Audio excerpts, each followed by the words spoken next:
और ज्ञान की नगरी गया जी का एकमात्र सबसे बड़ा अनुग्रह नारायण मगध मेडिकल कॉलेज अस्पताल में इंटर्न डॉक्टरों का हड़ताल जारी है, जिससे स्वास्थ्य व्यवस्था पूरी तरह से ठप हो चुकी है और इंटर्न डॉक्टर अपनी मांगों को लेकर लगातार धरना पर बैठे हैं। वहीं हड़ताल के चौथे दिन इंटर्न डॉक्टरों ने अपनी मांगों को सरकार के कानों तक पहुंचने के लिए दिहाड़ी मजदूर की तरह कार्य करने का फैसला किया और सभी इंटर्न डॉक्टरों ने अपने अपने हाथों में झाड़ू, हंसुआ व कुदाल लेकर मेडिकल कैंप में मजदूरी करने का कार्य किया।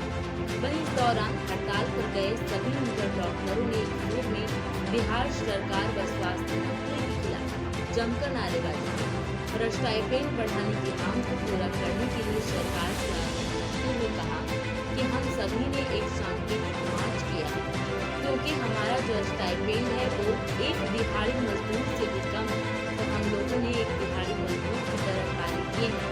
सरकार हम सबों को इस लेवल तक लेकर आ गया है कि हम लोगों को अब ये सब करना पड़ रहा है। जैसा कि आप सभी देख रहे हैं कि आज हड़ताल का चौथा दिन है और फिर भी सरकार इस पे कोई भी एक्शन या फिर अमल नहीं कर रही है। इसका मतलब यही है कि सरकार हमारे हाथों में स्टेथोस्कोप छुड़वाकर और मजदूर की तरह काम करवाना चाहती है। इसका तो सिर्फ यही मतलब है ना। आज हमने सांकेतिक रूप से प्रदर्शन किया है, फिर हम 3 दिन से हम लोग हड़ताल पे, आज ये चौथा दिन है। आपने ओपीडी को भी बंद कर रखा है। सरकार उन मरीजों को भी हालत को भी नहीं देख पा रही है जो कि जिन्हें असुविधा हो रही है दिखाने में। सरकार क्या चाहती है कि इमरजेंसी सेवा को भी इसी प्रकार बंद कर दिया जाए?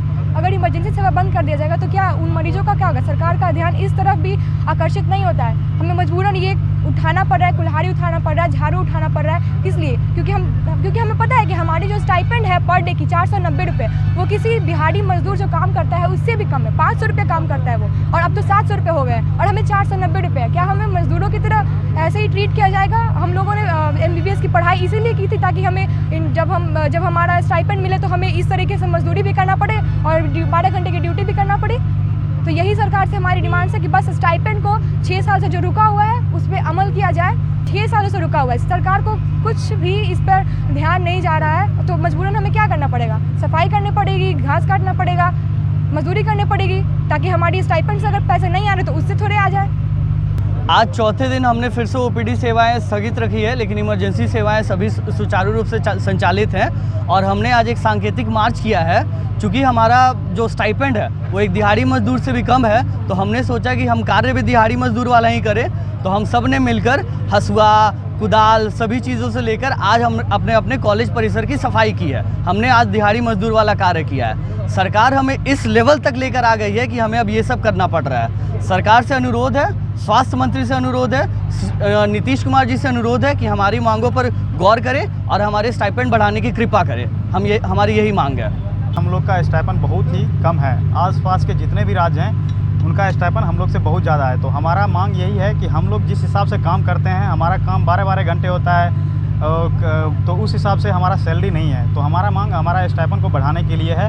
हम शांतिपूर्ण रूप से ओपीडी सेवा बंद किए हुए हैं और जब तक सरकार मानेगी नहीं तब तक हम ओपीडी सेवा इसी तरह से बंद रखेंगे। सरकार को हमारा मांग मानना चाहिए, हमारे बातों को गौर करें, हमारे मुद्दाओं को सुने।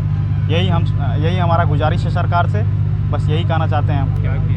आज हम लोग एक दिहाड़ी मजदूर की तरह साफ़ सफाई किए हैं अपने कैंपस का, क्योंकि हमारा जो स्टाइपेंड है उससे भी बहुत कम है। तो आज हम लोग एक सांकेतिक रूप से दिखाए हैं सरकार को कि हम लोग एक दिहाड़ी मजदूर की तरह काम किए हैं और बता रहे हैं सरकार को कि हम लोग का स्टाइपेंड हमारे काम के हिसाब से होना चाहिए।